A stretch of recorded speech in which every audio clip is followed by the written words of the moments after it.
염구발 비불렬 자지도 엄만한 역부족야로이다.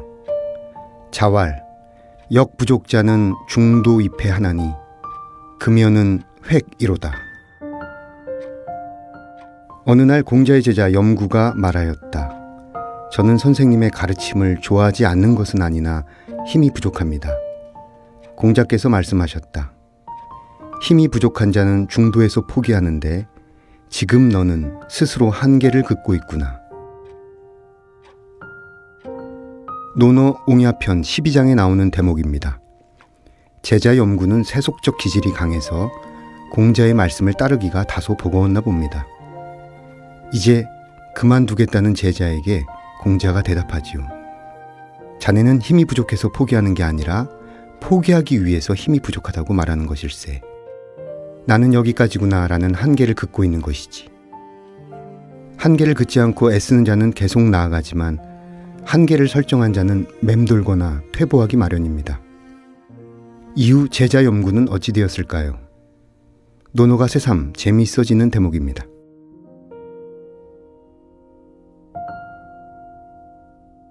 거리의 사람들 바람 따라 흐르면 서성이듯 혼자서 기다리고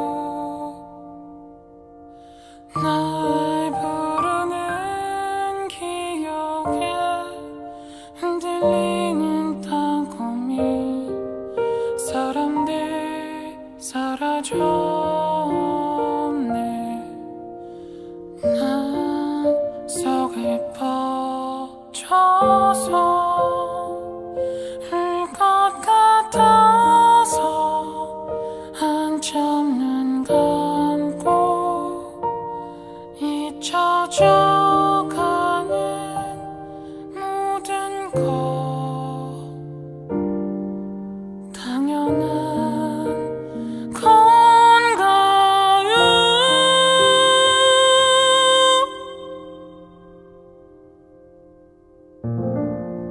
문학 라디오 헤이수의 문장의 소리. 네, 안녕하세요. 저는 진행을 맡은 헤이수입니다. 오늘 문장의 소리 작가의 방에는 지난주에 이어서 아침달 특집으로 꾸미고 있습니다. 김소연 시인님, 유희경 시인님, 서윤우 시인님, 육호수 시인님 모셨습니다. 자, 지난주에 이어서 조금 더 얘기를 들어보겠습니다. 그 아침달 이 시집 시리즈가 시인을 꿈꾸는 문청들에게 인기가 많다고 들었습니다. 독자들의 뜨거운 반응을 예상하셨는지. 그냥 일단 서점을 제가 하고 있으니까 현장에서 독자들을 만날 기회가 많으니까요. 독자들 반응을 보면 우선 기획이 신선하게 느껴지는 것 같아요. 사람들한테. 사실 새로운 시스템, 뭐 없었던 시스템이라고 말할 수는 없지만 구체적으로 이렇게 구체적으로 쭉 이어져 가고 있는 것들은 처음이죠. 그리고 처음이라고는 할 수 없을 것 같고 기존 시도되었다가 또 중단되고 하고 계속 그러니까요. 이어져서 되게 9권이라는 체계로 나오는 거는 처음이죠. 그리고 그 새로운 시선의 반가움 같은 게 일단 있는 것 같고 묘한 물성이 손에 감기는 물성이 있어요. 그리고 패턴을 가지고 각자 개성을 표현하고 있는 시인들이 각자 고르거나 선택한 패턴으로 표지가 나오는 것도 예뻐 보이는 것 같고요. 네. 다르게 느껴지는 것 같은 게 일단 컸던 게 아닌가 생각이 좀 듭니다. 진짜 이게 손에 착 감기는 물성? 네, 묘하게 그런 포켓. 게 있어요. 네, 사이즈가 이렇게 유다른 건 아닌데 그런데도 이게 겨울에 저기 외투에 딱 넣고 다니기에 굉장히 좋은. 그렇죠. 코트 주머니 같은데. 네. 아, 서윤우 시인이 지금 멋진 제가 한번 코트를 넣어보겠습니다. 잘 들어가네요. 네. 아, 서윤우 시인 그 휴가저택 뒷페이지 뭐 작가 후기 정도 되는 네. 그 부분을 보면은 20대 마지막 책이라는 표현이 있어요. 사실은 4권의 책을 지금 출간하신 분인데 이번 시집을 통해서 독자들이 어떤 것들을 기억해 주길 원하는지 잘 가요 나의 20대요. 20대 마지막 책이라고 하면 콧방귀를 많이 끼실 거라고도 생각을 했어요. 근데 이제 저는 어쨌거나 20살에 등단을 했고 이제 뭐 9년, 10년 이렇게 되어가는 시점에서 저 나름대로 어떤 잘 떠나보내는 매듭을 짓고 싶었고요. 이 시집이 어쨌거나 기존 발표작들을 묶는 방식이 아닌 형식의 시집이라서 사람들이 봤을 때는 새로운 시도를 했다라고 생각하실 수도 있겠지만 저는 이 시집을 읽은 독자분들이 그래도 서윤우다, 여전한 서윤우가 보였으면 좋겠다라고 생각을 했어요. 이제 제가 후문에도 적었지만 네. 이게 죽음을 앞둔 노인의 화자로 이야기가 진행이 되지만 결국에는 살고 싶어하는 이야기거든요. 그래서 그런 것들이 좀 잘 전달이 되었으면 좋겠습니다. 네. 감사합니다. 육호수 시인 시집의 마지막에 이게 부록에 담은 글을 보면은 건망증이 심한 천사에게라는 글이 나와요. 이게 파울 클레의 그림에서 이제 모티브가 네, 맞습니다. 굉장히 인상적입니다. 재밌고요. 반면에 그 작품 첫 페이지에 나온 시인의 말에 새를 만난 적 없는 새에게라는 구절이 나오는데 그래서 처음과 끝이 어떤 상관성과 친연성을 이루는 네. 것을 발견할 수 있는데 시인 본인의 새에 관해서 조금 얘기를 해주시죠. 네. 천사가 나오는데 천사는 저는 언약의 형상이라고 생각을 했어요. 그래서 근데 이제 천사는 어떤 신의 영원한 어떤 시간에 묶여있기 때문에 진료를 가지지 못하는 형상이고 그래서 여기에 인과에 묶여있는 우리에게 눈에는 보지 않지만 볼 수 없는 거죠. 그렇지만 얼마 전에 제가 돌고래가 초음파를 쏴서 인간을 이렇게 감지하는 거를 영상으로 재현한 거를 봤어요. 그런 것처럼 초음파는 인간한테 없는 그런 감각이잖아요. 근데 시를 쓸 때는 어떤 설명하기 힘든 어떤 감각으로 가끔 천사가 예전에 있었던 어떤 일들을 돌이켜볼 때 천사가 감각이 될 때가 있어요. 그래서 이렇게 말하니까 약간 사이비 교주 같은데 아니요. 느낌이 와요. 네, 혹시 천사를 보신 적 있으면 제가 나중에 알려주시면 좋을 것 같고요. 새가 시집에 참 많이 나오잖아요. 그리고 당장 이제 밖에 나가도 새가 있고요. 근데 제가 꿀 때 다들 그렇겠지만 나는 꿈을 많이 꿔요. 근데 이제 처음엔 잘 날아지다가 네. 중간부터 안 날아지고 막 아까 내가 분명히 날았는데 왜 안 날아질까 막 이러다가 깨게 되는데 새가 기독교적 세계관에서 창조론으로 보자면 새는 이제 새로 창조가 된 거죠. 하지만 저는 진화론이라고 해서 이제 신의 어떤 그런 거를 부정하는 게 아닌 것 같은 게 예를 들어서 육상 동물이 날고 싶다라는 포식자를 피해서 굶주림을 극복하기 위해서 날고 싶다라는 어떤 열망을 가지고 있었을 거 아니에요. 어떤 기도 같은. 근데 그게 수천 수만 세대에 걸쳐서 이제 팔이 날개가 되고 그래서 결국 어떻게 보면 그래서 어떤 기도로 날개를 갖게 된 존재들이 아닌가라는 생각을 했어요. 그래서 첫 문장이 새를 만난 적 없는 새에게인데 사실 어쩌면 새가 아닐까라는 어떤 의심 그리고 내가 새를 만났다고 확신할 수 있나라는 그런 의심에서 시작돼서 그 문장까지 건너갔던 것 같습니다. 네. 이거 안 물어봤으면 어떻게 그럴 뻔했어요. 왠지 그 표정이 천사장 가브리엘의 표정이었는데. 네. 김소연 시인님 이 뭐 출구 이런 시들을 읽다 보면은 뭐 버스를 잘못한다거나 계산을 잘못한다거나 이거 뭐 덜렁거린다고 그래야 되나요? 등한 어떤 이런 면들이 있는지 좀 약간 궁금해지는 대목들이 있었습니다. 작품은 굉장히 치밀하고 견고한데 실제 성격은 그렇지 않은 분들이 좀 계시더라고요. 어떠십니까? 매우 그렇죠. 저 글 쓸 때만 정확하려고 온 신경을 쓰고요. 거의 그 밖의 모든 거에는 그냥 헐렁이? 네, 천하에 저보다 더 덜렁거리는 사람은 본 적이 없는 것 같아요.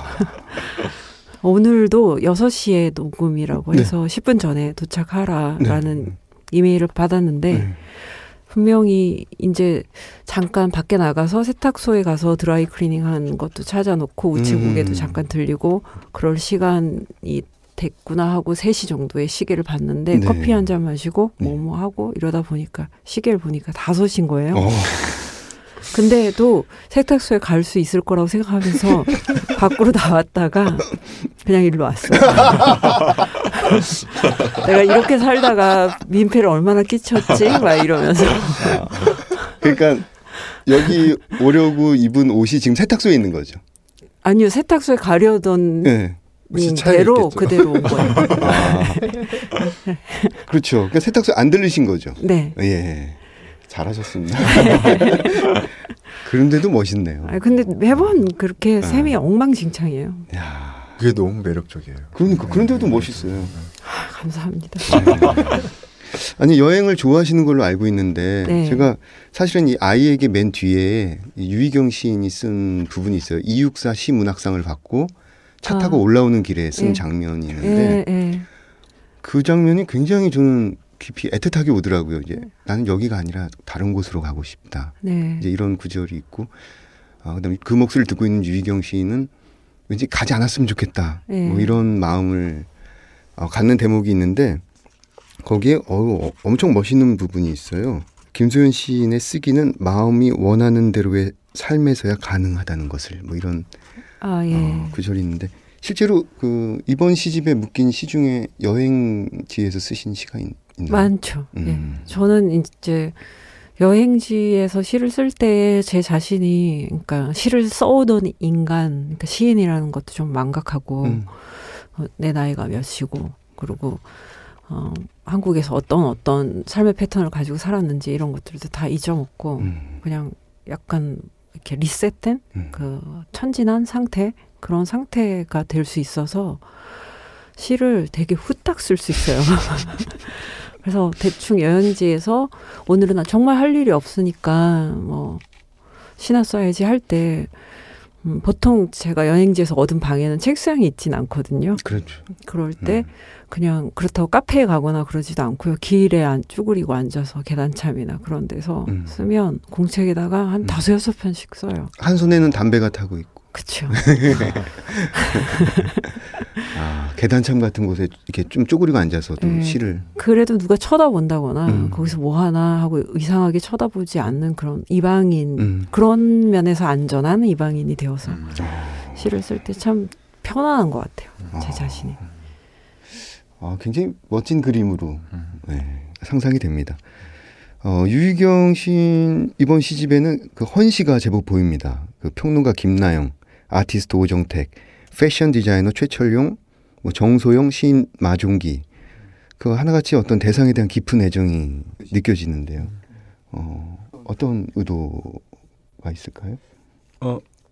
이 시집에 실린 시도 거의 태반은 발표하지 않고 그냥 이 시집을 위해서 다 묶여 했었던 거예요. 물론 뭐 개중에는 발표된 것도 있고 왔다 갔다 하지만 그래서 한때 유행했죠. 콜라보 코어를 했던 시들이 많고요. 그러니까 뭐 일단 패션 디자이너 추철용 씨랑 같이 작업을 했던 적이 시각 디자이너 오정택 씨도 마찬가지고 같이 작업을 하면서 쓰여졌거나 했던 것들이 많고요. 그리고 사람에 대해서 이야기를 하다 보니까 또 그렇게 된 것 같아요. 유독 많더라고요. 저는 시에 각주 붙이는 걸 별로 좋아하지 않아서 그런 것들 좀 피하고 싶어 하는데 이번 시집은 그렇지 않았어요. 말씀을 듣다 보니까 어떤 시인들은 다른 분과 콜라보를 하면 그분하고 다시 안 만나는 경우가 좀 있잖아요. 다시는 안 만날 거야. 난 너 싫어졌어. 뭐 이런 느낌이 있는데 유희경 씨는 보니까 같이 작업한 상대와 작업을 하는 동안 굉장히 깊이 상대를 읽고 느끼고 또 그를 오래 기억하는 그런 미덕이 있는 것 같아요. 사람을 진짜 좋아하는 몇 안 되는 사람 중에 한 명인 것 같아요. 그래요? 저는 제가 사람을 별로 안 좋아해서 그런 일이 가능하다고 생각했는데 사람을 안 좋아해서 그걸 가능할 수는 없어요. 왜냐하면 그 아이에게 맨 뒤에 그 김소연 시인에 대해서 쓴 걸 보면은 저분은 저한테 사람이 아니고요. 그냥 사람이 아닌 잠잠이 잠잠이 요즘 그 네 분의 시인들께서 새롭게 관심을 끄는 게 있다면 어떤 것인지 좀 궁금해졌습니다. 그러니까 예를 들면 저는 요즘에 그 요가 동작 중에서 그 핀차마유라사나라는 동작이 있거든요. 쉽게 생각하면 그게 원산폭격을 하는 거예요. 근데 그래서 그런지 책상 위에 손보다 발이 올라가 있을 때가 더 많아요. 그 책상 위에 발을 올려놓고 이제 거꾸로 서 있는 자세인데 어떻게 새롭게 요즘 저 있습니다. 네. 저 요즘 쇼미더머니 트리플 세븐 열심히 보고 있는데, 그러니까 저는 아직도 힙합, 그러니까 특히 랩 음악에 대해서 별다른 감흥을 못 느끼고 있는데, 그들이 말하는 방식이나 그들의 태도나 생각하는 것들이 대단히 흥미로워서 그래서 유튜브로 요즘 래퍼들이 어떤 식으로 살고 있고 뭘 원하는지를 계속 찾아보고 있어요. 인터뷰도 보고 그들의 페이크 다큐 하는 것도 보는데 차이를 되게 많이 느끼고 정말 이건 차이다라는 생각 되게 많이 느끼고, 그들이 시의 방식으로 해 나가는 것들이 있거든요. 그런 것이 되게 흥미로워요. 또 한편으로는 좀 무비판적으로 외국 것을 가지고 오는 것들도 좀 있어 보이긴 하는데 그런 건 또 어떤 되게 시크하고 쿨하게 넘기는 것들이 부럽기도 하더라고요. 난 저렇게 못하겠다는 생각이 되게 확실하게 들면서 부럽다기보다 그 차이에서 오는 거리감이 되게 재밌어요. 좀 그런 것들에 제가 관심 많습니다. 제가 아는 어느 고등학생은 자살을 꿈꾸다가 쇼미더머니를 보고서 자살을 포기했대요? 삶에 대한 어떤 그걸 다시 찾았다는 학생이 있었어요. 네. 아주 고도로 발전한 예능 프로그램이더라고요. 정말 사람 주락펴락하는 데 있어서는 탁월하더라고요. 전 텔레비전 프로그램 별로 잘 안 보는데 그거는 앞에 바짝 붙어서 보고 신기해요. 서현우 시인. 저는 요즘에 조금 관심을 갖고 있는 거는 요리인 것 같아요. 원래 요리하는 것을 좋아하긴 했는데 메뉴가 한 3-4개에서 끝났거든요. 좋아했으나 3-4개. 네. 요즘엔 새로운 것을 많이 해서 먹어보는데 그게 새롭다기보다는 처음 해보는 것이지 언젠가 맛있게 먹었던 것, 그러나 다시는 갈 수 없는 것, 그런 것들을 좀 떠올리면서 요리를 하고, 저는 요리를 좀 잘하는 것 같아요. 간을 좀 잘 안 봐도 맛있고. 이를테면 어떤 메뉴? 어제 주말에는 이제 콩불을 해 먹었는데 콩불이라는 이제 브랜드 식당이 있어요. 네. 그런데 이제 콩나물하고 고기. 네, 불고기인데 제가 이제 멀리 이사를 와서 이제 다시는 갈 수가 없어서 그냥 이것저것 양념장도 직접 만들어서 했는데 너무너무 맛있는 거예요. 그 맛이 나요? 네. 동생이랑 같이 먹었는데 너무 좋았어요. 근데 이제 요리를 해서 그 요리에 앉아서 음식을 먹고 치우는 그 과정 자체가 좋은 것 같아요. 저는 제가 4월에 발목이 부러져서 골절상을 입어서 깁스를 오래 하고 지냈어요. 그래서 그 이후로 완전히 운동에 꽂혔어요. 그러니까 그 신체를 자유롭게 못 쓰고 산 몇 달이 너무 답답해서인지 아니면 좀 건강을 돌보고 싶은 무의식이 있는 건지 모르겠는데, 그래서 매일매일 한 1시간씩 어딘가에 가서 운동을 배우거나 하거나 하고 있어요. 참 전화위복이네요. 전화위복. 야. 발목을 다친 이후에 오히려 운동화에 배우고 있는 운동들 중에서 이제 요가도 있고요. 요가 중에서 플라잉 요가를 하고 있고, 그다음에 뭐 교정 재활 운동도 하고, 그다음에 PT도 받고, 그래서 운동에 너무 재능이 있다는 걸 이제서야 깨달아서. 어렸을 때 목장에서 뛰어다니던 그 힘이 있는 거 아니에요? 예, 저 어렸을 때 운동하는 걸 좋아했어요. 남자애들하고 어울려서 축구도 많이 하고 동네 아이들하고. 근데 완전히 잊고 살았다가 이제 운동 신경이 내가 굉장히 좋구나 하는 걸 깨달으면서 좀 더 일찍 깨달았으면 뭔가 직업을 바꿔볼 텐데. 아니 혈색이 더 좋아진 것 같아요. 그러니까 저도 이 얘기 지금 들은 건데 혈색이 그래서 좋아지셨구나 이 생각을 하고 있어요. 유코스님. 저는 특별한 건 없고요. 어릴 때 바둑을 두다가 어느 시기 이후로 그만뒀는데 올해부터 바둑에 꽂혀서 하는데 이제 기력이 올라가니까 너무 재밌더라고요. 그래가지고 인터넷 바둑을 두고 그래서 약간 새롭게 생긴 약간 주사 같은데 술에 취해서 집에 오면 혼자 누워서 꼭 인터넷 바둑을 두는 거예요. 핸드폰으로 줄 수 있을 텐데. 괜찮은 주사네요. 네, 그래서 그러다가 자기도 하고 중간에 막 기권해버리기도 하고 다안 두고 기권해버리기도 하고요. 앉았다. 네, 앉았다. 자면 그쪽에서 기다리다가 먼저 기권을 하는 경우도 있더라고요. 그래서 이제 술 먹고 두면 보통 많이 지고요. 그러다가 이제 정신 차리고 이제 맑은 정신에 두면 또 이기고 그래서 급수 올랐다 내렸다 뭐 이렇게 있습니다. 네. 저 바꾸고 싶네요. 다들 너무 건강한 거였어. 나 혼자 쇼미더머니 이게 뭐야? 아니에요. 아니 바둑의 매력이 뭐가 있습니까? 아 바둑의 매력이요. 뭔가 바둑을 하는 동안 다른 생각이 안 들고 뭔가 이렇게 쫙 몰입했다가 그리고 이제 승패가 확실하게 난다는 게 좀 재밌는 것 같아요. 어쨌든 비기는 게 없으니까요. 야, 근데 혜수 작가님하고 유코수 씨님하고 두 분이 많네요. 그 바둑 소설을 쓰시거든요. 그러니까. 아 그런 거 네. 그렇죠. 네. 너무 코드가 있다. 네, 뭔가 맞는 것 같아. 가운데 껴가지고 되게 민망한 건데. 이따 따로 만나요. 네, 시인님들 보내드리기 전에 꼭 들어야 하는 소리가 있죠. 이번에는 사운드 앤 스토리 시간인데요. 시인님이 갖고 오신 소리들을 한번 직접 들어보도록 하겠습니다. 네, 그럼 맨 먼저 유희경 시인님의 사운드.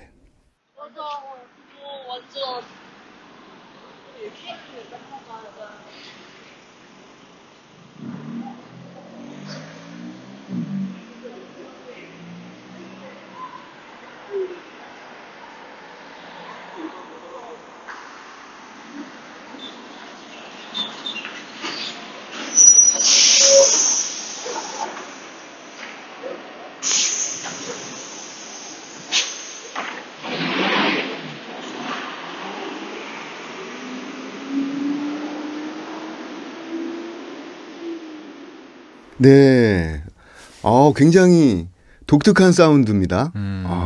무슨 대화를 하고 있는 장면인 것 같아요. 대화를 하려고 하는데 대화가 뭔가 좀 안 되는 듯한 인상을 받았습니다. 아니 실은 제가 들려드리고 싶었던 소리가 이 서점이 11시에 문을 닫아요. 이제 모든 손님들이 다 나가고 불을 다 끄고 침묵에도 소리 같은 게 약간 있잖아요. 기묘한 정적 같은 것들이 그걸 녹음을 하려고 했어요.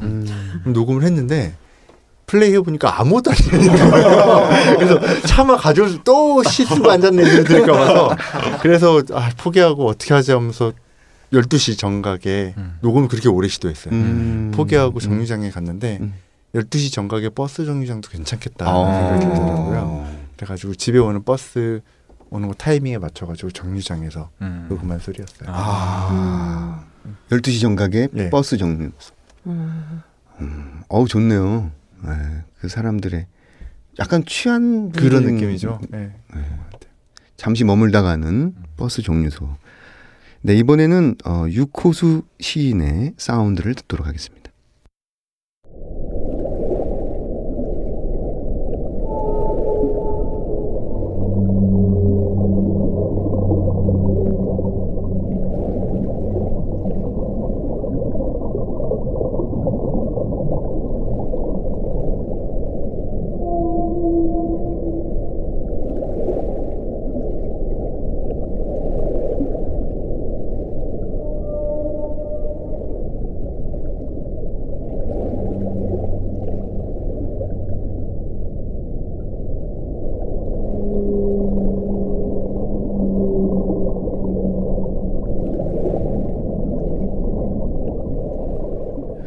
굉장히 독특한 왠지 초음파 소리 같기도 하고 바닷물 속에서 사는 생명체의 어떤 기포 소리 같기도 하고요. 맞아요.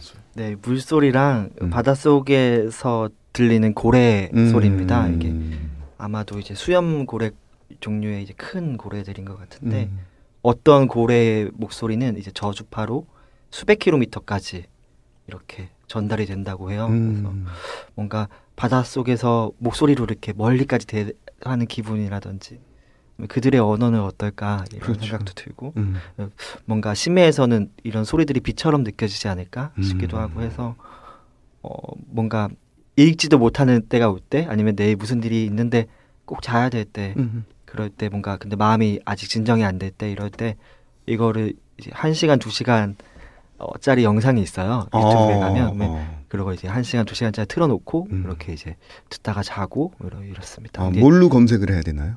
well sound, well song 뭐 이렇게 잘 맞아. 잘 맞아. 지금 호기심 가득. 근사한 친구예요. 어떤 분은 이 소리가 좀 기괴하고 무섭다 이렇게 하는 분들도 있는데 저는 좀 신비롭게 들리는 것 같아요. 좋습니다. 이제껏 들은 사운드 중에 가장 아주 제가 뭐가 됩니까? 아니 심해서 들리는 소리였다. 알겠습니다. 자 이번에는 서윤우 시인님의 사운드를 듣도록 하겠습니다.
You also have a tacky version of the Bridge of Sighs in Oxford. Really? Yeah, don't go there. But you have the best one here at Cambridge. But I'm not biased at all. Which college do you go to? Which one do I go to? It's not part of Cambridge University, but it's called Anglo Ruskin University. Okay. But I plan to study here to do my masters anyway. 네, 어떤 이 기계음과 아이의 목소리, 인간의 목소리 중에서 아이의 목소리와 아주 단단한 기계음이 굉장히 뒤섞인 사운드네요. 네, 제가 2015년에 영국에 갔을 때 녹음했던 것들이고 제가 엄청 집을 좋아해서 집에만 있길 좋아하는데 가끔 밖에 있다는 생각을 하고 싶을 때는 이 소리들을 틀어놔요. 그리고 뒷부분에 나오는 그 영국 옥스퍼드 대학교에서 만난 영국인이 들려주는 옥스퍼드 대학교 이야기가 나오거든요. 영어 발음이 나오는데 그렇죠. 옥스브리지라고 하는. 네네. 그 플럼 사운드라고 하는. 네. 영국 특유의 그 억양이나 악센트들이 힘있고 단단하게 느껴질 때가 있어서 그런 것들 자주 듣는 편이에요. 2015년에 영국에서 녹음한 사운드. 물 건너왔네. 외제네 외제. 외제입니다. 참 이 코너가 굉장히 흥미롭습니다. 네. 자, 이번에는 김소연 시인님께서 본인의 목소리로 하실 말씀이 있다고. 예. 소리를 가지고 오라고 해서 며칠 무슨 소리를 가져와야 되나 고민을 하는데 이걸 가져갈까 할 때마다 모종의 자기성이 느껴지는 거예요. 뜨끔했어. 그래서 소리를 안 가져가는 걸 선택해도 될까 하고 이제 작가분께 여쭤봤고요. 그리고 그런 이유가 제가 소리에 좀 외면하고 지냈던 것 같아요. 요 근래에는 모든 소리가 다 저에게 피로감을 주는 것 같아서. 근데 시도는 한번 해봤어요. 뭘 녹음하려고 했냐면 요새 바람이 좀 세게 불 때가 있었잖아요. 그러면은 창문을 열어놓으면 창가에 제가 세워놓은 오르골이 저절로 소리가 나는 거예요. 무서워. 네, 너무 무서워요. 근데 그거를 재현을 해서 녹음을 하려고 선풍기도 틀어보고. 아니, 초자연 현상인데 그게. 그러니까 태엽을 감아서 나오는 오르골 소리하고 다르거든요. 이 스타트가. 그래서 그렇게 나오게 해보려고 강제로 바람을 내보고 뭐 녹음을 해보려고 했는데 들어보면 선풍기 소리만 요란하게 들려요. 오르골은 꿈쩍도 않고. 근데 오르골이 바람이랑 무슨 상관이 있어서 그러니까요. 그게 돌아가는 게 굉장히 느리게 탁탁 한 개씩 건드리는 느낌. 공포영화에 나오는 설정이잖아. 그렇죠. 그렇게 오르골이 돌아요. 자주. 아주 느린 실로폰 소리처럼. 네네네. 그래서 그 재현 불가능한 소리다 이렇게 판단이 돼서 안 가지고 오는 걸 선택했어요. 네. 듣지 않았지만 들은 것 같습니다. 그러니까 네. 설명해 집. 네. 여름에 남양 특집을 한번 녹음을 성공해서. 자 이제 어느덧 마칠 시간이 됐는데요. 그 뭐 차기작도 괜찮고요. 혹은 가까운 미래에 대한 계획이라든지 청취자분들께 인사 더불어서 말씀해 주시죠. 유희경 씨. 네, 저는 백년사전 홍보하러 왔으니까요. 글쎄 한 나라의 도시에 백년간사점이 없다는 거는 좀 아픈 일인 것 같아요. 네. 그거는 뭐 제가 가느냐 안 가느냐 이런 문제가 아니라 그쵸, 부동산 값이 기하급수적으로 올라가고 그거에 따라 임대료가 올라가고 그래서 오래된 가게가 서울에는 별로 없잖아요. 그런 가게를 한번 만들어 보고 싶습니다. 그러려면 그냥 비단 장사만 잘 돼서 되는 게 아닌 것 같아요. 책 읽는 독자 수도 늘어나야 되고 또 기존에 읽는 독자들 사이에서도 모종의 심리적 결집 같은 게 좀 있어야 될 것 같고 그렇지. 쓰는 사람들도 독자들하고 가깝다는 게 꼭 이렇게 물리적으로 가까운 게 아니라 심리적으로 독자들이 지지해 줄 수 있을 만한 어떤 여지를 만들어 주는 것 그런 것을 할 수 있는 곳이 저는 서점이라고 생각을 하고 그래서 힘들지만 서점을 하고 있는 거고 그걸 계속 이어갈 수 있는 바탕을 아주 가까운 시일 내에는 만들어내고 싶어요. 그게 유형적이고 물질적인 자산이 되어서 어차피 백년서점 지금 한 40년 남았거든요. 네. 저는 못해요.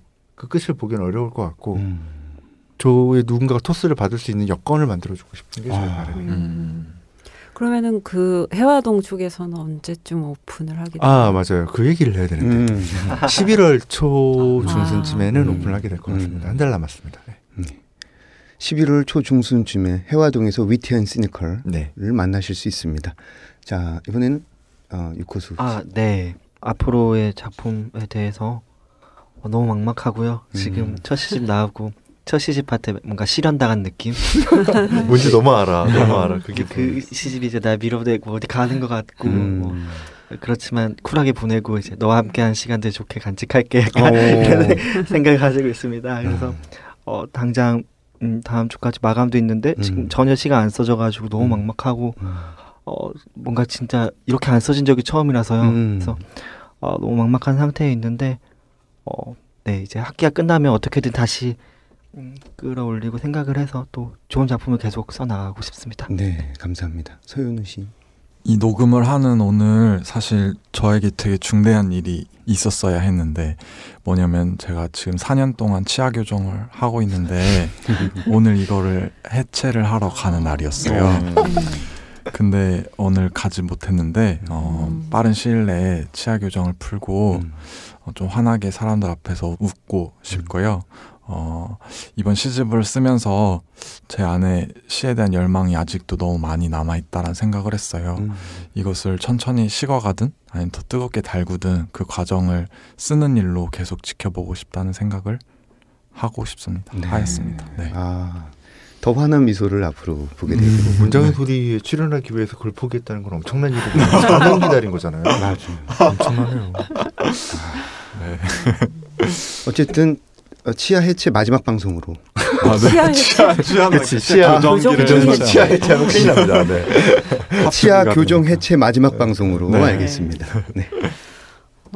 저는 요 근래 2, 3년을 그러니까 문학에 대한 회의감도 되게 짙었고 저 개인적으로 어떻게 생각하면 슬럼프 같은 시간을 보냈어요.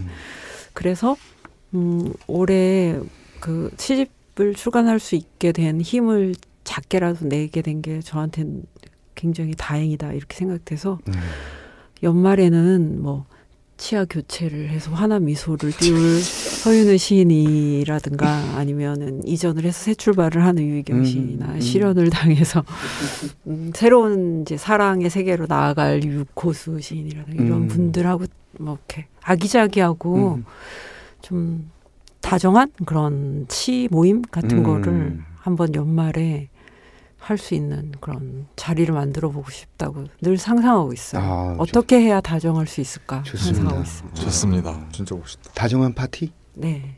좋습니다.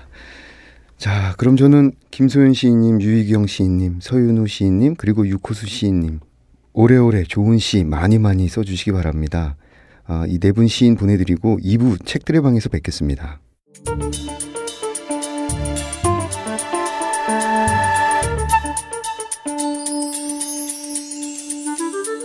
문장의 소리 2부 책들의 방.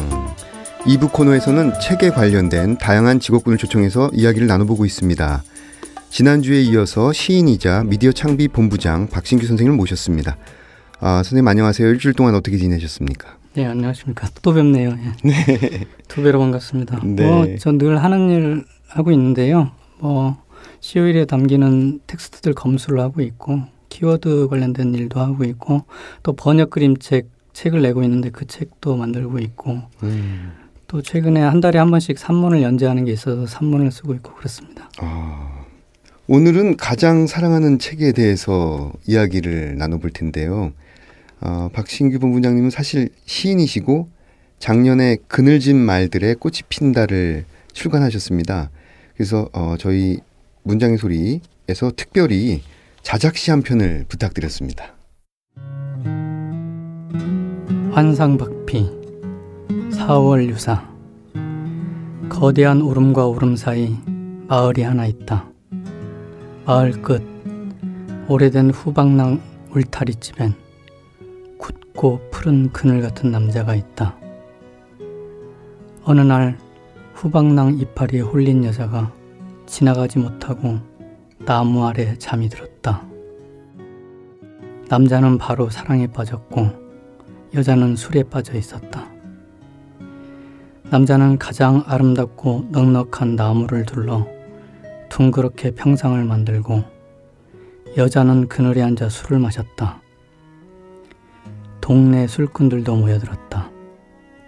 아무리 취해도 죽었으나 죽어도 죽지 않는 죽음들을 입에 올리지 않았다.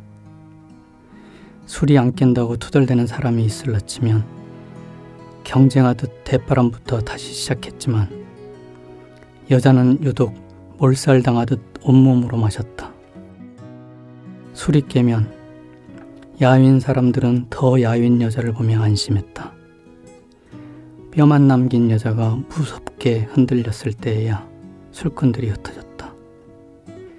사흘이고 열흘이고 돌아오지 않던 여자가 지칠 대로 지쳐 후방랑 아래 잠들면 남자는 가만히 그 곁에 누웠다. 여자에게선 분화구의 안개 냄새가 났고 어느 때는 쑥대낭 냄새, 귤꽃 향을 풍겼다. 그 냄새에 불안해하다가 아릿한 꿈을 꾸는 것도 잠시. 4월 식계가 끝난 뒤로 여자는 영영 돌아오지 않았다. 남자는 평상에 놓인 나무를 시작으로 나무들 허리에 낫을 그어 깊고 넓게 껍질을 벗겼다. 환장한 듯 술을 마시기 시작한 남자가 박피한 후방랑 허연 몸통에 술을 부었다. 가죽만 남은 여자의 몸을 닦듯 경건하게. 잔인한 유산처럼 오래 전해온 울타리가 서서히 아주 천천히 기어이 말라 죽자 흔들흔들 홀로 사라지는 남자가 있다. 신성한 울음과 울음 사이로 흔적 없이 사라진 작은 마을이 있었다. 네. 작년에 발간된 그늘진 말들의 꽃이 핀다. 여기에 수록된 시편 중에서 오늘 이 시를 낭송 대상으로 고르신 이유가 있을까요? 딱히 뭐 이유가 있는 건 아닌데요. 이 시를 그냥 연시로 읽어도 좋을 것 같고요. 그 제주를 배경으로 끝내 이루지 못한 남녀의 사랑 얘기 정도로 읽어도 좋습니다. 네. 그 후방나무가 아주 많은 송당리라든가 그 근처에 당오름을 떠올려도 좋고요. 그리고 4월 유사라는 부제에서 4.3을 떠올려준다면 고맙겠습니다. 네. 그리고 저는 이게 아주 멀지 않은 과거에 거대한 폭력이 있었다고 그 폭력이 개인의 삶과 사랑을 또 공동체를 어떻게 망가뜨리는가에 대해서 썼다고 생각을 하고요. 그런 걸 읽어주시고 또 그런 거를 시공을 초월해서 약간 환상적으로 썼다고 읽어주시면은 더할 나위 없이 고맙겠습니다. 네. 저는 이 그늘진 말들의 꽃이 핀다 이 시집을 보면서 그 농익고 곰삭은 시가 무엇인지 또 찡하고 짠한 삶의 페이소스가 무엇인지를 진짜 봤거든요. 특히 제가 그 커피를 마신 중에 김사인과 싸우다를 읽다가 예. 커피를 뿜고 카페에서 거의 굴을 뻔했어요. 굴을 뻔했고 거의 제 호흡을 20초 이상 정지시킨 시라고 볼 수 있는데 제가 그 처음에 웃음이 터졌던 부분이 뭐냐면 그 말 천천히 하기 대회에서 우승해갖고 우주에서 가장 느려쳐진 말투로 그의 복장을 터지게 만든 그 대목 있잖아요. 근데 이 시를 쓸 수 있는 분은 몇 분 없을 것 같아요. 우리 대한민국에서. 일화가 있죠. 일화가 있는데 그 김사인 선생님은 제가 오래 사숙을 했죠. 오래라기보다는 수업만 들은 것만 해도 한 3학기를 수업을 들었으니까 그때 이제 대학원 시절이었는데요. 어찌나 말을 느리게 하든지 그 옆에 있는 여자 선배가 저한테 메모지를 썼어요. 제발 말 좀 빨리 하라고 해. 이렇게 메모를 써가지고 저한테 이렇게 전해줬는데 그만큼 말이 느렸어요. 그냥 뭐 한마디 해놓고 제일 길 때는 10초 이상씩 침묵을 하고 뭐 이런 식이에요. 그 음료수를 마시는 깡통을 하나 탁자에 내려놓으시면서 네. 이 깡통은 어떻게 해서 우리 손에 오게 되었을까? 이런 식의 얘기를 하는데 그것도 이거 굉장히 빨리 흉내는 겁니다. 거의. 그럼 한 문장을 1분도 더 걸려서 하니까 그렇게 괴로웠죠. 근데 이제 선생님도 수업 마치고 나면 새벽까지 술을 같이 먹었는데 술을 좀 마시면 약간 빨라지시긴 해요. 예. 이 시가 발표됐을 때 주변 반응이 어떻던가요? 제가 좀 이상한 사람인가요? 아니에요. 다들 뭐 그 시 보고 많이 웃었다고. 그 개인적인 질문을 좀 드리고 싶은데 시 쓰는 일 외에 직업이 이제 따로 있지 않습니까? 그래서 실제로 어쩌면 머릿속에서 시는 틈틈이 뭐 메모도 하고 그러겠지만 그 컴퓨터와 종이에 어쨌든 간에 옮겨야지 그 형체를 얻을 수 있잖아요. 그래서 주로 언제 이거 옮기시는 작업을 하시나요? 저는 뭐 직장 생활을 같이 하긴 하는데요. 일상에서 갈등하고 스트레스가 너무 과하면은 글을 쓸 수가 없고요.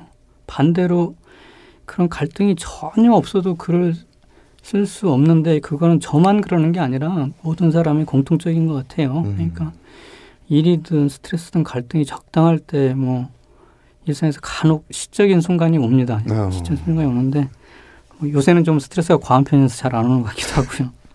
아무튼 제가 예전에 굉장히 나쁜 버릇 중에 하나가 메모를 안 하는 습관이 정말 나쁜 습관이었거든요. 그러니까 예전부터 뭐 친구들이나 선생님들은 늘 시를 잘 쓰려면 메모를 해야 된다라는 얘기를 했어요. 그때 뭐 삐삐 시절인데 무슨 메모지를 들고 다녀야 되잖아요. 그게 너무 귀찮아서 안 했는데 요새는 이제 어느 순간이 오면 요즘에는 구름에다가 쓰잖아요. 메모를 구름에다. 클라우드에. 네. 그래서 그때 클라우드에 메모를 하고 이제 집에 돌아가면 아직도 직접 쓰는 게 익숙해가지고 그 메모를 불러온 다음에 만년필로 종이에다가 직접 처음부터 다시 시작을 합니다. 그래서 그렇게 이제 자판보다는 여전히 시를 쓸 때는 펜으로 하는 게 익숙해요. 근데 물론 성공하지 못하고 찢어버린 경우가 훨씬 더 많죠. 오히려 클라우드 디지털라이즈드 된 그 글자에서 다시 오프라인으로 종이 위에 이렇게 옮겨 적는 경우가 많이 있으신가 봅니다. 예, 그렇습니다. 그리고 시우일도 저희 POD라는 서비스를 준비하고 있어요. 연말까지 했는데 그게 주문형 생산 시집인데 이용자가 이제 자기가 A, B, C, D 여러 시인들의 시 중에 좋은 시들을 60편을 모아서 자기만의 시집을 엮는 거예요. 네네. 그럼 뭐 표지 디자인도 할 수 있을 것이고 연지에다가 뭐 사랑하는 누구에게 내가 엮은 이 시집을 선물합니다라는 어떤 메모도 할 수 있는 거고 그게 이제 다시 디지털에서 오프라인 종이책으로 개인들이 주문해서 그 시집을 갖게 되는 거죠. 그 서비스를 저희가 준비하고 있어요. 연말까지 해보려고 지금 한참 하고 있습니다. 그 굉장히 재밌네요. 우리 옛날에 왜 좋아하던 곡 그렇죠. 녹음 테이프에 이렇게 받아가지고 선물했던. 예. 이제 모바일 속에 있는 시들이 이제 물성을 가진 시집으로 다시 오프라인으로 나오게끔 되는 서비스도 이 플랫폼에서는 가능하다는 거죠. 네. 그 시효일이 선보인 게 지난해 4월이니까 이제 1년 반이 되어 가는데요.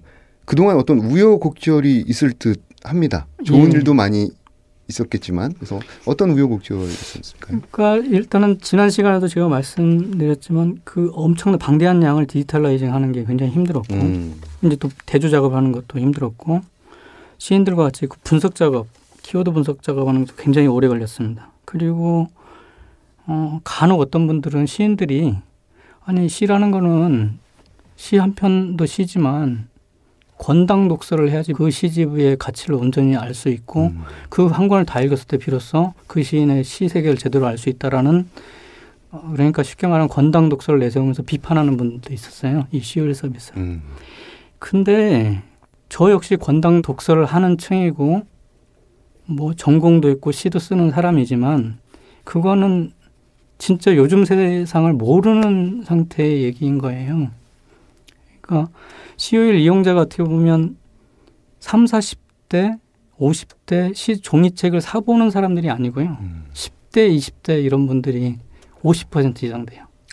그러니까 이분들은 시집을 한 권도 사본 적이 없던 사람들이 모바일로 시를 처음 경험하게 되는 것들이죠. 그런 SNS 추세에 그런 주장들은 사실은 안타까운 거죠. 예. 맞는 말씀이지만 어떤 세대 차이도 있을 수 있습니다. 인식 차이가 좀 있을 수 있겠네요. 이 질문에 대한 답을 굉장히 잘해 주실 것 같아요. 왜냐하면 저는 학생들이 이런 질문을 할 때가 있는데 저는 이 질문을 들으면 소설가인 저로서는 숨이 콱 막힙니다.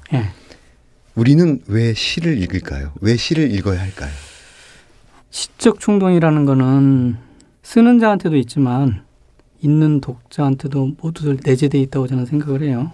그러니까 불현듯이 느닷없이 찾아오는 이런 시적 충동은 글쎄요. 쉽게 설명할 수는 없지만 뭔가 아름다움을 추구할 권리 같은 거라고나 할까요?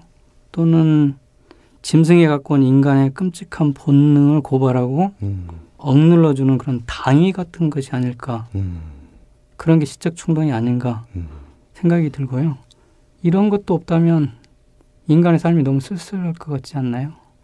그렇죠. 누구한테나 그게 다 내재되어 있는 거라고 생각합니다. 그래서 누구나 좋은 시를 알아보는 눈이 있고 그 시에 감동하기도 하고 그런 것 같아요. 그러니까 시효일을 하면서도 제가 김수영 시인의 작가신 김수영 시인의 봄밤이라는 시를 큐레이션을 한 적이 있어요. 네.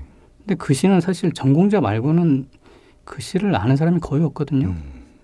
근데 그 시를 10대, 20대들이 좋아요를 누르고 SNS에 공유를 하고 또 나아가 거의 판매가 되지 않는 사랑의 변주곡이라는 종이책이 조금 더 나가는 그런 효과가 있는 거예요. 그러니까 시를 전혀 접하지 않은 사람들도 그 내면에 일치된 어떤 충동에 의해서 좋은 시를 알아보고 읽게 되는 거죠. 인간에게 내재된 아름다움에 대한 본능을 시들이 일깨워줄 수 있기 때문에. 그렇죠. 네. 그리고 반대의 경우도 있는 것 같아요. 어떤 추악한 욕망 같은 것들을 조금 절제하게 되거나 좀 억눌러주는 어떤 그런 효과도 시에는 있지 않을까. 네.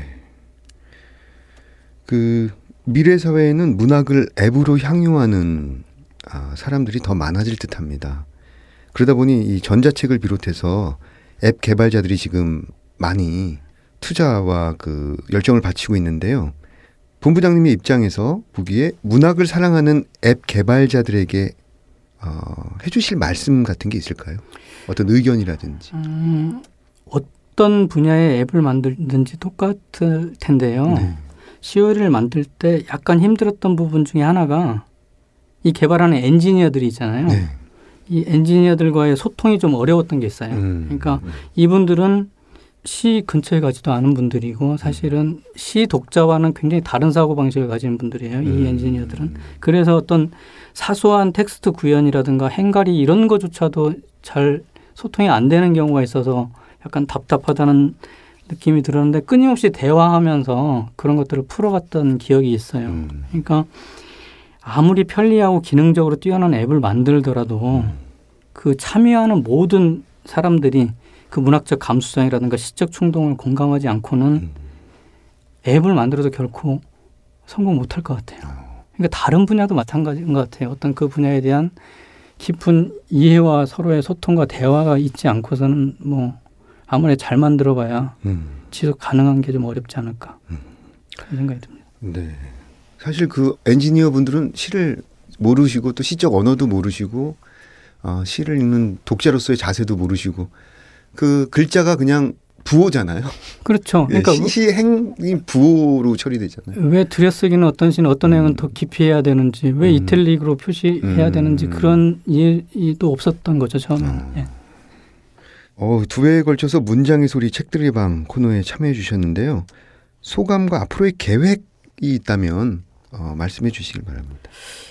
뭐 저는 그냥 또 주어진 일상을 열심히 사는 게 뭐 제 계획이라면 계획일 거고요.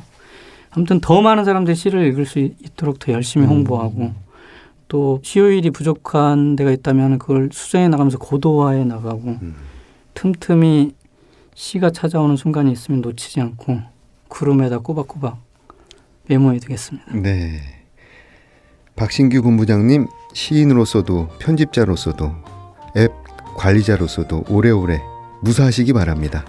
문장의 소리 이제 마칠 시간이네요. 이어서 첫 책을 낸 작가들의 소개가 있습니다. 여기까지 저는 헤이수였고요. 다음에 찾아뵙겠습니다. 감사합니다.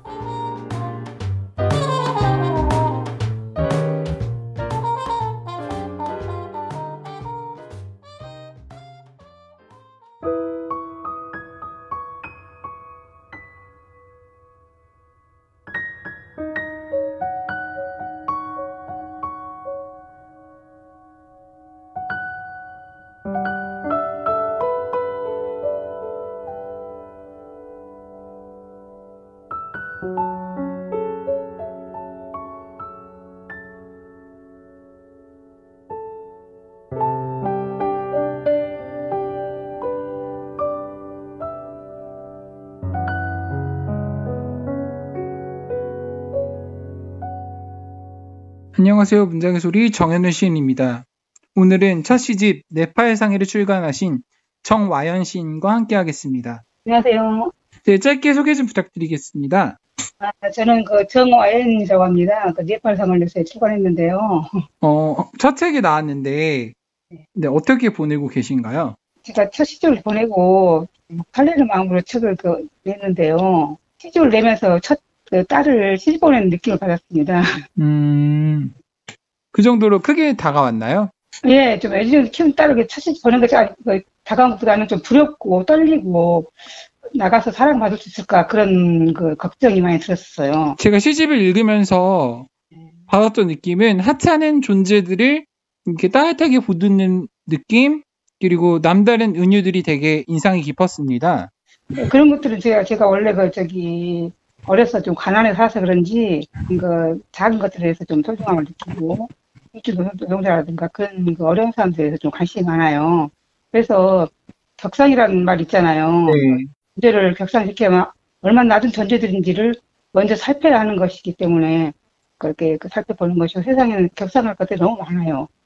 그런 이유가 아닌가 싶기도 하고 그래서 그렇게 쓰는 것 같습니다. 은유라는 모든 존재는 그런 존재들에게 바치는 헌사라고 저는 생각하고 있습니다. 가난이라는 것은 제가 그때가 매미라는 시가 나와 있는데요. 제가 가난해도 그냥 어려서 철은 없어서 성하고 같은 걸 느끼지 못했는데 아무튼 어렵게 살았기 때문에 형제들이 많고 저는 끝에서 7번째였어요. 그래서 동물새 키우다시피 그런 식으로 이렇게 커졌기 때문에 그런 느낌을 많이 받았어요. 말도 남 앞에 좀 공포증이 있어가지고 말 잘 못하거든요. 끌적끌적 하면서 시를 쓰게 됐는데 그런 것들이 아마 그런 적이 아닌가 싶어요. 등단을 두 군데에서나 하셨어요. 너무 대단하신 것 같아요. 한 군데도 하시는 게. 불안감 같은 것이었어요. 왜냐면 사전에 안 듣게라 여기고 몇 군데 넣었는데 두 군데가 연락와서 깜짝 놀랐어요. 그래서 다른 응모자들한테 죄송했는데 제가 좀 나이가 있잖아요. 늦게 등단했기 때문에 나이를 묻지 않는 것을 골라냈는데 운이 좋았던 거죠. 두 군데가 열렸어요. 시는 언제부터 쓰시게 되신 건가요? 그러니까 제가 어려서부터 끌적거렸고 속마음을 털어놓지 못하니까 끌적거렸던 것이고 그리고 또 우리 제가 사남매를 뒀는데 그 아이들 키우면서 제가 동시를 썼어요. 그래가지고 우리 큰딸 중학교 때 그러다가 이제 제가 작곡을 해가지고 우리 노래를 같이 부르고 그랬거든요. 그래가지고 에피소드가 있는데 우리 아들이 1학년 때 소풍 와가지고 그 노래를 불렀대요. 근데 아무도 몰라서 안 따라 불러가지고 창피했다고. 다 아는 노래인 줄 알았나 봐요. 그러다가 이제는 그렇게 동시도 쏙 하다가 본격적으로 쓰게 된 것은 이제 좀 아주 키우고 나서 이제는 엄마가 아니고 이제 아내가 아닌 나를 찾아야겠다 그런 생각이 문득 들었어요. 그때 이제 본격적으로 시를 쓰기 시작했죠. 그러면은 등단을 하고 나서 이제 시집을 준비하는 과정이랑 네. 등단을 하기 위해서 쓰는 시랑 어떻게 다르던가요? 글쎄 제가 처음에는 좀 그냥 자연스럽게 그냥 이렇게 보여지는 시를 많이 썼어요. 지금도 제가 보여지는 시를 쓰고 있지만 근데 그렇게 쓰면은 좀 요즘 가치를 안 느껴주더라고요. 요즘 트렌드 그렇잖아요. 좀 그래서 좀 제가 시 작법을 좀 고쳤어요. 어떻게요? 좀 뭐라 그럴까. 아무튼 제가 옛날에 자연스럽게 그냥 막 나오는 시는 것보다 약간 좀 다르게 쓰기 시작했어요. 그래가지고 이제 등단도 되고 그랬는데 좋은 것인지는 모르겠어요. 왜냐하면 제가 시를 쓰면서도 어쩔 때는 제가 시를 쓰면서 시를 위해서 시를 쓰지 않는가 그런 느낌을 받을 때가 많아요. 아, 시를 위해서 시를 쓰지 않는가. 시인들을 위해서 쓰고 시인들이 있지 다른 사람들이 시를 잘 이해를 못해요. 제 시를 주면 어떤 사람들은 몇 번 정도 이해를 못하겠다는 사람들이 많아요. 그래서 난 그런 시가 그닥 좋다고 생각하지 않아요. 사실은 같이 나눠 이룰 수 있는 그런 시가 좋다고 생각하지만 지금 우리 지금 트렌드가 그렇지는 않잖아요. 그런 게 좀 있어요. 그렇죠. 시를 바라보는 눈이 다각기로 다르니까. 그렇죠. 그럼에도 불구하고 우리는 왜 시를 읽어야 될까요? 서로 저기죠. 시를 쓴다는 것은 모든 얽혀 있는 것들과 다 합쳐 소통하는 방법이라고 저는 생각해요. 일종의 소통이죠. 깊어지고 상호간에 갈등도 해소되고 서로 위로를 받고 저는 시를 쓰면서 또 스스로 위로를 받는 편입니다. 시를 써야 된다고 생각합니다. 시를 씀으로써 치유를 받으시나요? 그렇죠. 읽으면서 제가 쓰면서 치유를 받아요. 그러니까 작은 것들, 소멸되는 것들을 쓰면서 어차피 죽어가고 있잖아요. 네. 그래서 그런 거에서 많이 생각하고 죽는 거에서 또 다른 살잖아요. 네. 그렇게 이제 생각을 하면 또 위로가 되고 또 좀 깊어지는 것 같아요. 아무튼. 앞으로 어떤 시들을 더 쓰고 싶고 앞으로 어떤 시집을 또 두 번째 시집을 준비하고 싶으신가요? 지금은 제가 이제 좀 더 산문적이거나 아니면 이야기 시 같은 거 그런 시를 한번 써보고 싶기도 해요. 시인님의 이야기를 넣고 싶은 건가요? 그런 것도 있고 저는 꼭 제 이야기가 넣는 건 아니죠. 다른 사람 이야기를 제 얘기처럼 제 이야기를 남의 얘기처럼 그렇게 쓰는 것이죠. 마지막으로 정화연 시인의 망치의 생각 낭독 들으며 마치도록 하겠습니다. 망치의 생각 정화연. 망치로 두드려서 지은 집을 다시 망치로 허문다. 망치는 진화가 느린 도구다. 30년도 더 된 집을 지을 때의 망치가 다시 그 집을 깨부순다. 망치의 완벽한 쓰임 앞에 집들은 건축되고 다시 부서진다. 생산과 파쇄를 동시에 갖고 있는 망치 속에는 붉고 푸른 별들이 가득하다. 어떤 형태들도 망치 앞에서는 땅땅 소리를 감추려 하거나 청하려 한다. 허물다만 집 마당에 놓인 망치에서 별들이 차갑게 식어있다. 덧대진 것들이란 모두 망치의 신세를 지닌 존재들. 꽃잎이거나 풀잎 같은 연한 것들은 망치를 무서워하지 않지만 수많은 머리를 가졌거나 뾰족한 속내를 갖고 있는 것들은 천적절한 망치를 두려워한다. 망치는 우측의 성단이다. 못을 비격할 때 더 많은 별들이 태어나는 망치에 대해 천문학자들이 모르는 것 같아 다행이다. 머릿속의 별들을 다 쏟아내 연천교를 놓으려는지 각을 맞춰 땅땅 두드리는 망치 소리. 하늘도 두드려야 별이 뜨는 밤. 허물어진 옛집의 소리를 망치에게 묻고 싶다.